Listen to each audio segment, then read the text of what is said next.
However, trouble emerged among the members of the Philadelphia crime family.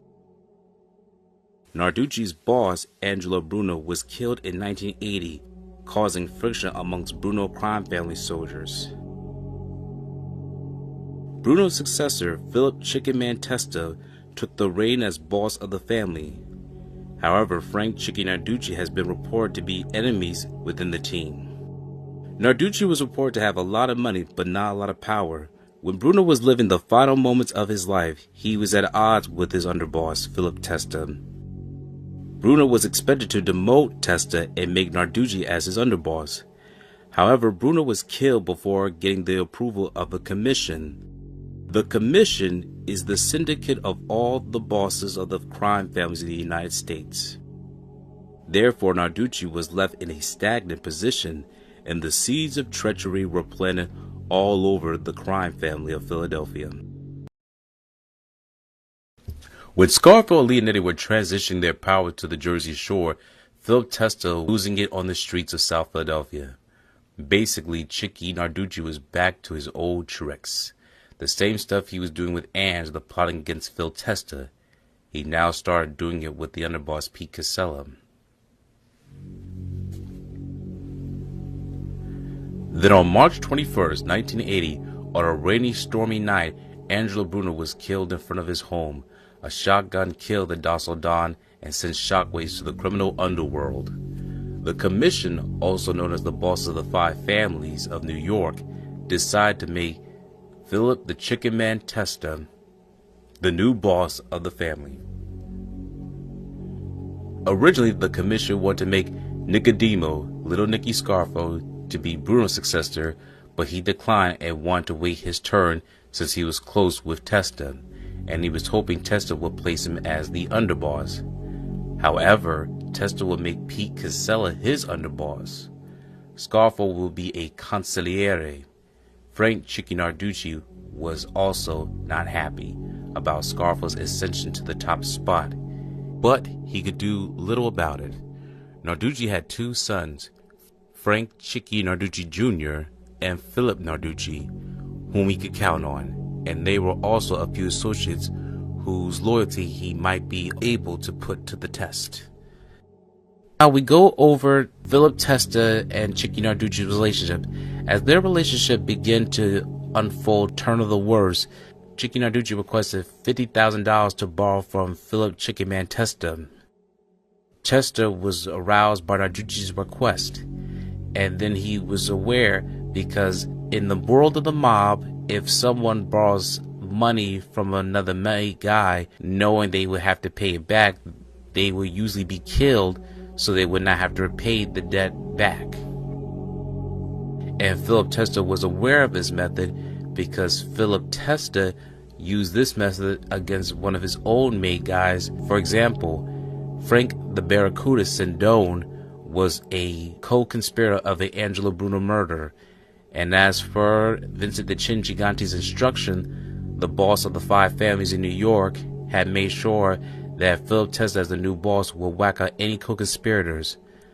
So before Philip "Chicken Man" Testa has Frank Sindone ordered to be killed, he requested to borrow $50,000 from him. And once Frank Sindone was executed, he was awarded that money, and then also the funds for Frank Sindone's murder was split between his killers. Now, in Philip Testa's case by Chicken Narducci, now he was more suspicious about his capo's request. When Nicky Scarfo was made aware of this by Philip Testa the day before he was killed, he told Philip Testa that we need to kill Narducci before he gets to you.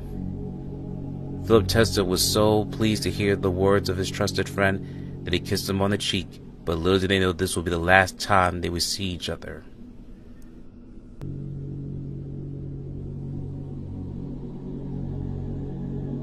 As a result, Philip Testa was killed by a bomb placed under his porch,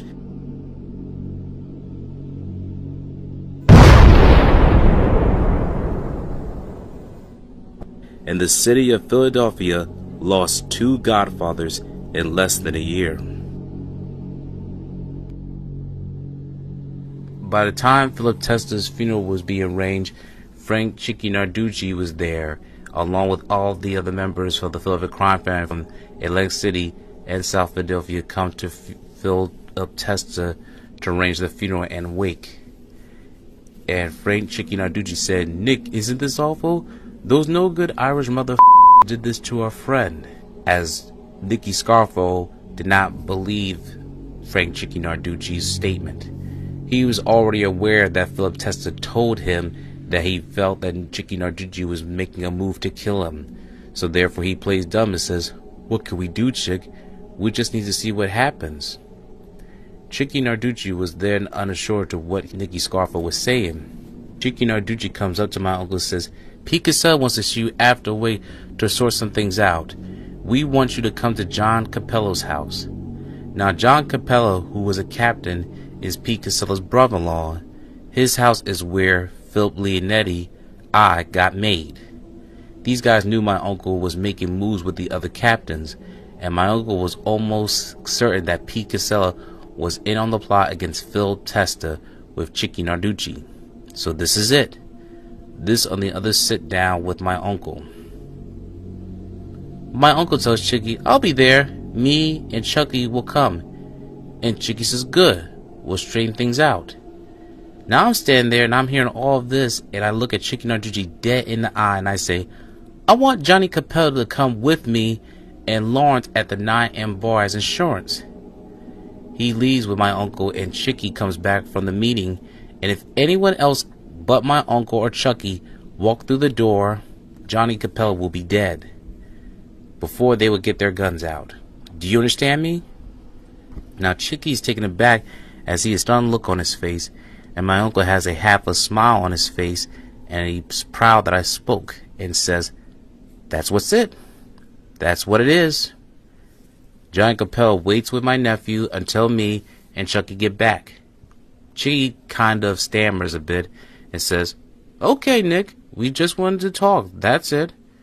And my uncle says, "Fine, we'll be there." When Chicky walks away, I call him give me a look. I guess he felt that because he was a capital regime and I shouldn't talk to him like that. But I was just a soldier, and he was right. But if these guys weren't playing by the rules, why should I? So this new conspiracy is beginning when Narducci and Casella, Pete always had the kid around him, this Marinucci kid. He didn't get down on anything, but he was supposed to have a lot of balls, this kid. Casella just had him around, like a bodyguard. It was Chicky Narducci and Pete who planned this thing. The reason they used a nail bomb is so they wanted to make it look like the roofers did it. Because they know in the mob we're not allowed to use bombs, because then the FBI will get involved. So Testa gets killed, and right away Pete Casella as underboss tries to take over. On the night of Philip Testa's wake, Nicky Scarfo and Salvatore Chucky Merlino were summoned into the meeting at the Buckeye Club, a private social club in South Philadelphia, where Casella and Narducci had set up a shop. Merlino's, Scarfo's oldest friend, had been initiated into the organization a year earlier by Testa. He and his brother Lawrence Yogi Merlino, become two of Scarfo's most trusted allies. Salvatore Chucky Merlino was Scarfo's man in South Philadelphia. Lawrence Yogi Merlino, who moved to Margate, New Jersey, headed up to the construction company that literally paved the mob's way into the casino building boom, and established Little Nicky as a force to be reckoned with within the organization. Narducci tells Casella that if they whack out Phil Testa and Casella becomes the boss, he would give Casella $1 million so he could retire to Florida, and he could name Chicky Narducci the boss. This is how bad Chicky Narducci wanted to be the boss. He was willing to pay $1 million for it. Now Chicky had 2 tons of money, he had millions of dollars, but he didn't have no real power. The fall. Frank Chicky Narducci was in a bad spot. While it appeared that he was a multi-millionaire mob capo and survived the bloodletting in the aftermath of the Bruno and Testa killing, Narducci faced an adversary with greater might that little Nicky Scarfo Rico.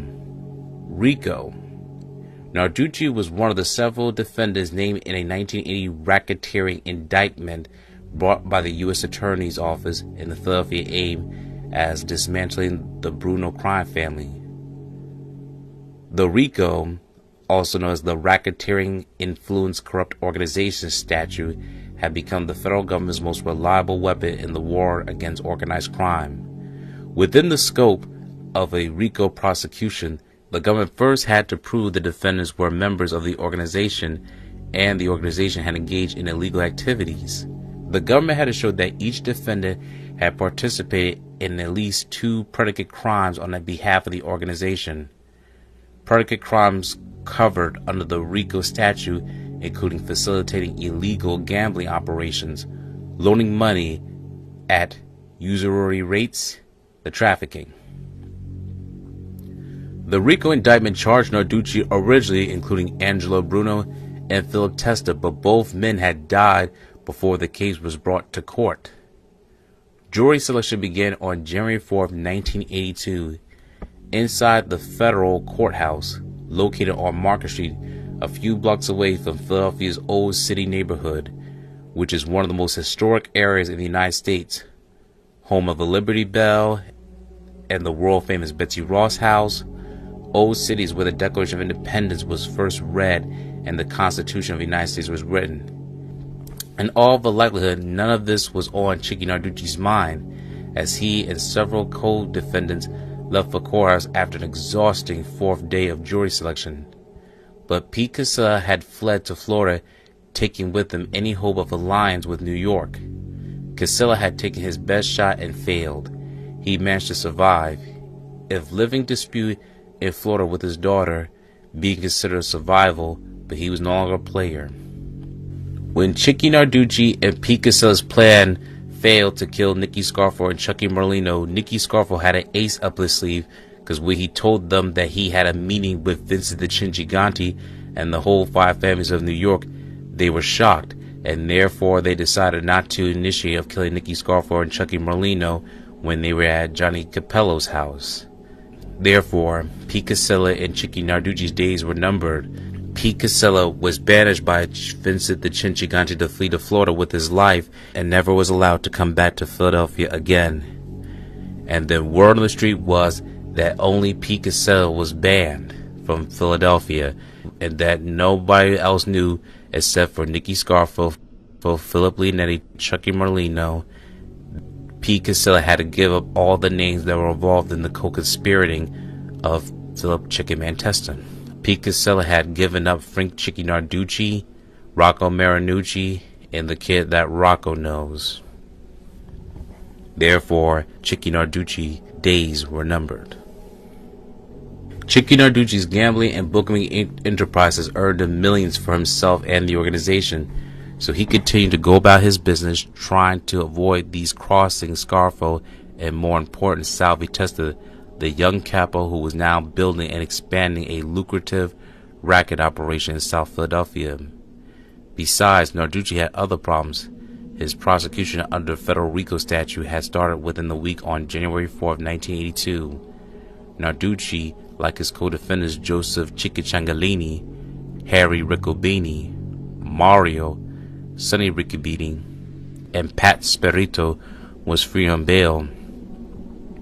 He would leave the courthouse at 6 in the Market Street each day and head home to South Philadelphia. From here we would start quoting Philip Leonetti's book, The Mafia Prince, and read from his perspective. Philip Leonetti stated, "The whole time we're sitting, the same guy who was running back and forth between Benny Eggs and the Chin keeps coming and going, whispering to Benny each time he does. All of a sudden the door opens and here comes Pete Casella, and he has Rocco Marinucci with him. Benny gets up to greet him, and Pete introduces Rocco as a friend of mine, which means he's not in the Cosa Nostra. He's not made, and Benny's colors change and he won't shake Rocco's hand. You can't bring him in here," Benny says to Pete, and one of the Genovese guys barked at Rocco, "Go, wait in the car," and Rocco was out the door, and he never looked back. Towards the end of the night, I'm sitting at a table with my uncle and Chucky, and my uncle mentions to Salvi to come over. My uncle says to Salvi, I think it's time. Salvi says, time for what, Nick? And my uncle says, your father. And Salvi's eyes gets real big. My uncle says, it's two guys, and he nods towards Chucky Narducci, who is standing a few feet away from us talking to some other guy at the bar. That's one of them.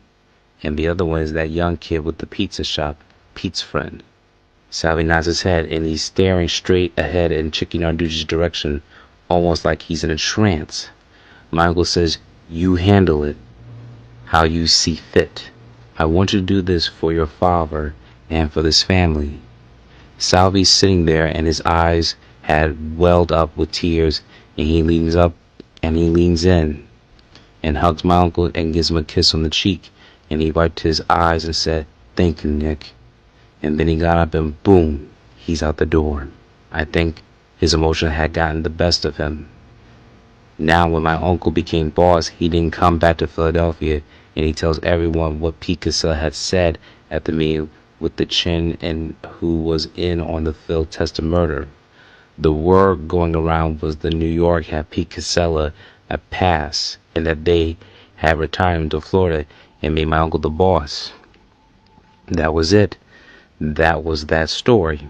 No one knew that Pete had given up Chicky and Rocco Marinucci except for my uncle, and the only people who he told were me, Chucky, and Lawrence. We knew, but no one else in the family knew. Now we're at the Christmas party, and my uncle tells Salvi, and he gives him the okay to kill both guys. It was a great way to end the new year. On January 7th, a Thursday, the trial broke late in the afternoon. As the defendants were leaving the courthouse, Ciancaglini slipped away from the group and headed to the public telephone. Narducci got into his car and began the 20-minute ride downtown to his home. The kind of justice that Narducci was to face was not our nation's forefathers had in mind. He drove his car around the four-way intersection between Curtin and Juniper. Law enforcement officials can only speculate about whom Ciancaglini called and what was said. What the investigators know, it was before 6 p.m. Narducci was violently and permanently served from the RICO case. The evening, as Narducci parked his late model Cadillac half a block away from his South Philadelphia home and exited the car. As he was stepping out of his car, then a block away from his home, two men with guns walk up to him. Narducci heard someone say, "Hey, Frank," and he turned around to see who was calling. It was the Grim Reaper. To Narducci's shock and horror, he was staring at Salvatore Testa with a gun in his hand. The mob's longtime gambling czar's luck was about to run out. Testa pumped the first several shots into Narducci's face from point-blank range, and then Narducci's body crumbled into the streets below him.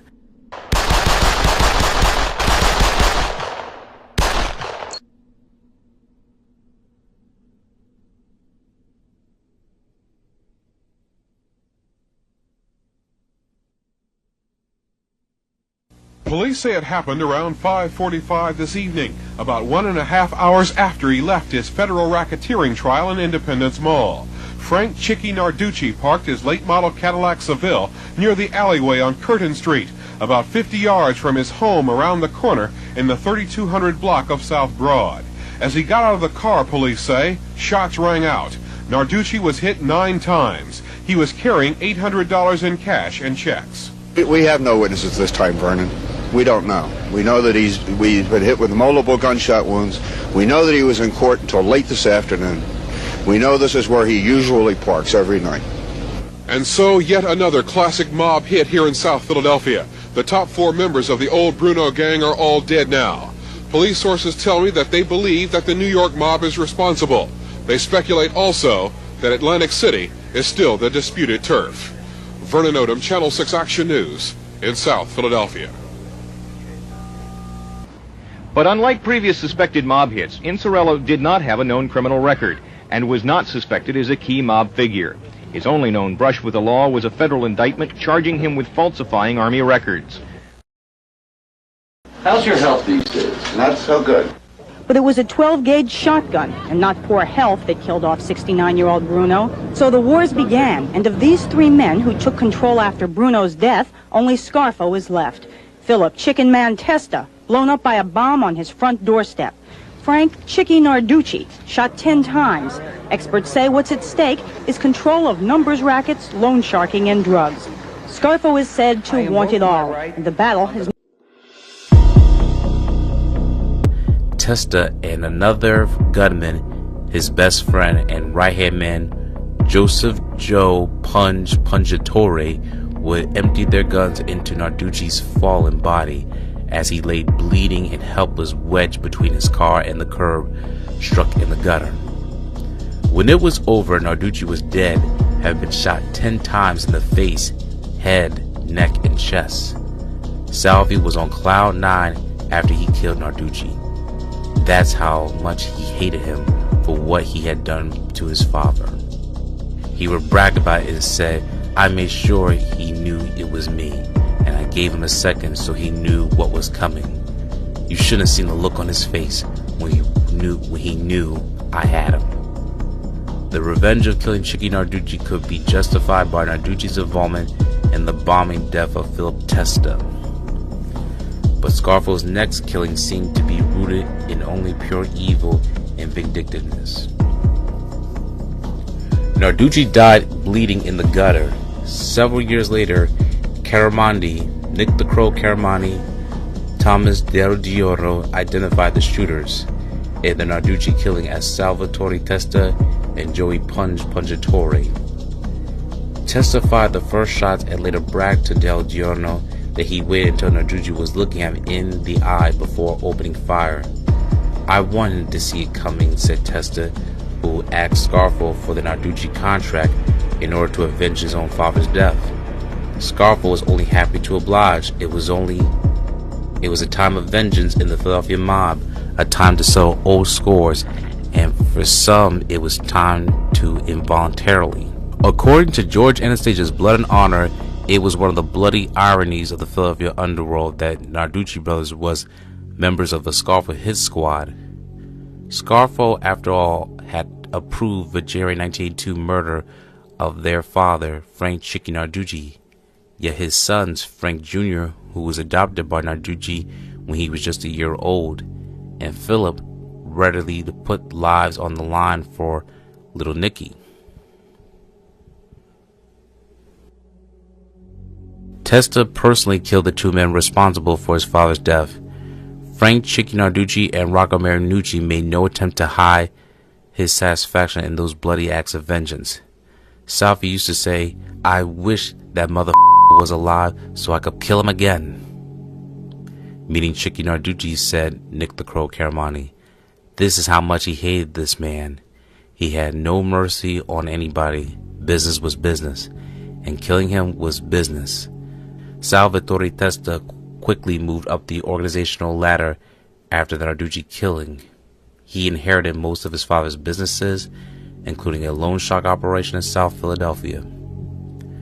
Frank "Chicky" Narducci succumbed from his injuries from the hail of the bullets and lying in a pool of blood. It was the end of Frank "Chicky" Narducci Sr. He left behind his widow wife, Adeline Narducci. 1980, Philadelphia's crime family was about to become the most homicidal, violent mafia family in the country.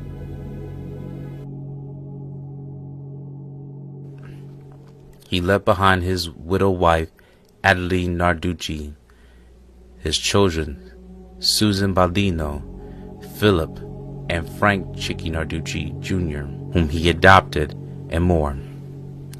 Frank "Chicky" Narducci's son would later work for his killer, Salvi Testa, as a street soldier for the mob. Testa told directly that he killed their father, and because Narducci Sr. killed Salvi Testa's father. Years later, Adeline Narducci's, whose sons were languishing in the Philadelphia Detention Center, began to taunt and berate Nick the Crow Caramandi, screaming and insulting the shadow and lazy summer afternoon. Her daughter joined in the verbal assault with more than a dozen sun-tanned tourists looking to the shotgun of amazement. But there was little doubt about Narducci women who recognized them. Their anger and hostility, however, probably saved his life if he had not shouted out. When Nick the Crow Caramandi was an informant, Caramandi might have not been aware that he had been spotted. Their screams set off a federal alarm. Within hours, the FBI had closed down the Ocean City condo and spirited Caramandi to another, more secure location. Frank Narducci Jr. becomes a hitman for the Scarfo family, convicted of the murder of Frank D'Alfonso and of the federal RICO charges. At the time of the book of Blood and Honor, he was serving a life sentence plus 30 years.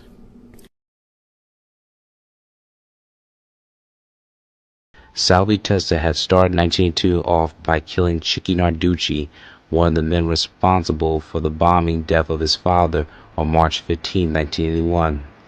The other killer, Rocco Marinucci, thought that Scarfo and Testa were unaware of his involvement in the Philip Testa murder. That's because guys in Salvatore Testa's crew have been referring burglary jobs to Marinucci, who in addition to making pizzas and nail bombs, was also a renowned burglar. Right after Salvi killed Chicky Narducci, he went and grabbed Chicky's two sons, Frank and Philip, and brought them in. He told them, "I killed your father because he killed my father." Now Frankie and Philip were around La Cosa Nostra all their life through their father, so they knew the rules. Frankie was a made guy, and he was a part of Salvi's crew.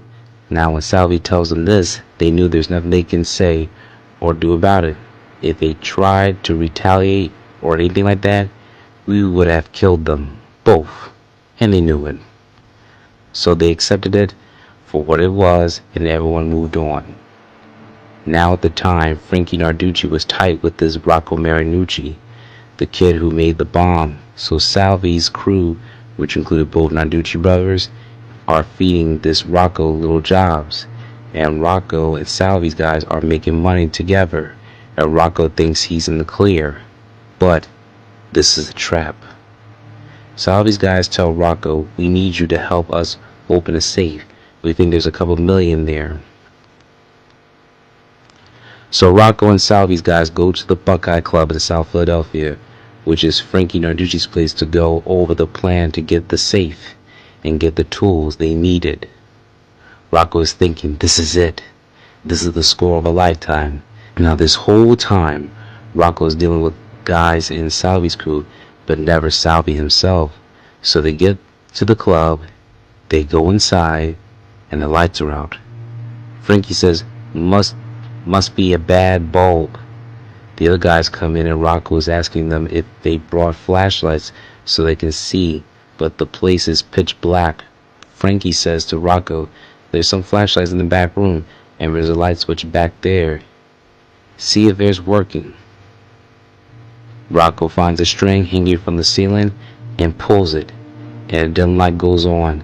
As Rocco turns around, instead of seeing the flashlights, he sees Salvatore Testa, the Grim Reaper, who will be striking again. Testa and his crew were known in the law enforcement circle as the Young Executioners, lived up to their name by strand. Salvi told me afterwards that he bought a bag of M80s and cherry bombs like the firecrackers you see on the 4th of July. He wanted to torture this kid within an inch of his life, and then when he was ready to kill him, he wanted to put the fireworks in his mouth and keep setting them off until he died. But the problem was the saliva in his mouth made it difficult to light the firecrackers, so they kept beating him, and every time they wouldn't light. So finally Salvi pulls out a gun and empties it into this kid's head. Then they stuff 3 of the firecrackers into his mouth to send a message that the killing was payback for what happened to Salvi's dad. The firecrackers weren't the only message that Salvatore Testa and his young executioners would send. They purposely committed the murder on March 15, 1982, the 1-year anniversary of Philip Testa's death.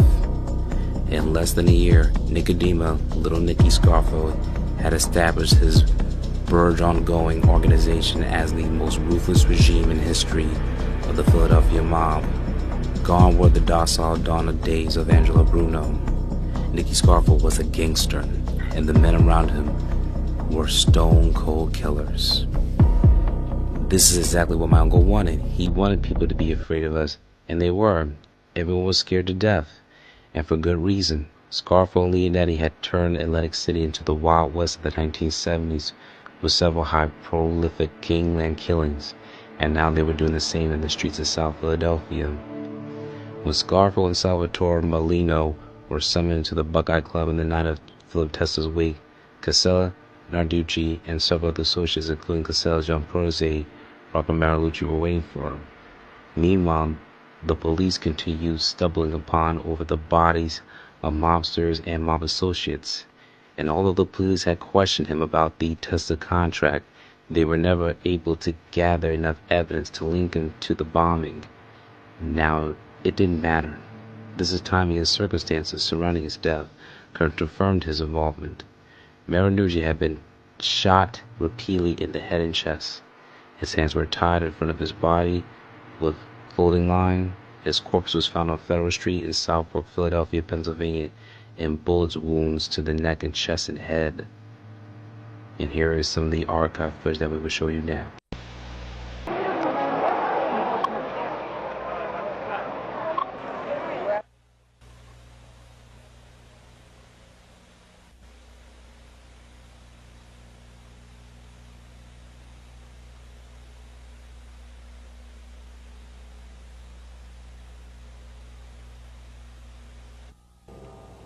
March 15, 1981. This house looked like Berlin after the Blitz. The house and Phil Testa were blown to bits.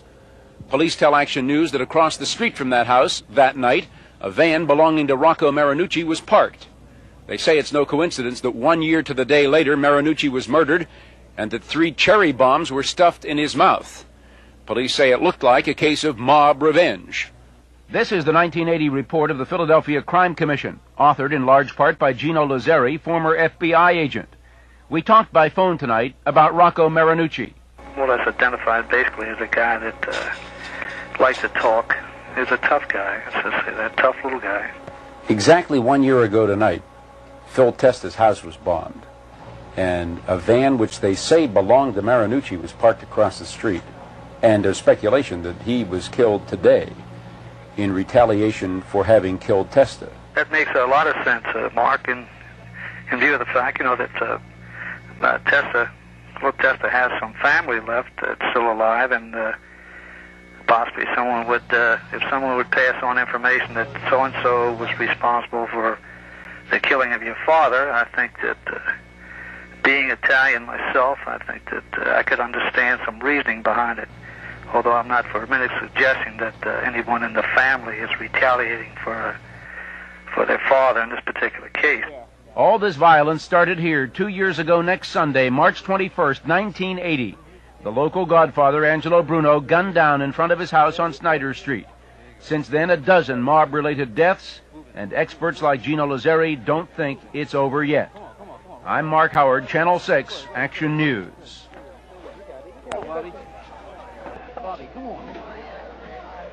Frank on the scene also knows that Marinucci's cheeks were puffed out. This turned out to be a message from his killer. Stuffed inside Marinucci's mouth were 3 large unexploded firecrackers. The date was March 15, 1982, the first anniversary of the blast that killed Testa. Rocco Marinucci was 30 years old. He was survived by his wife Sheila and his parents. He is buried in the Holy Cross Cemetery, the same cemetery his victim and killer, the Testa family, are also buried there as well.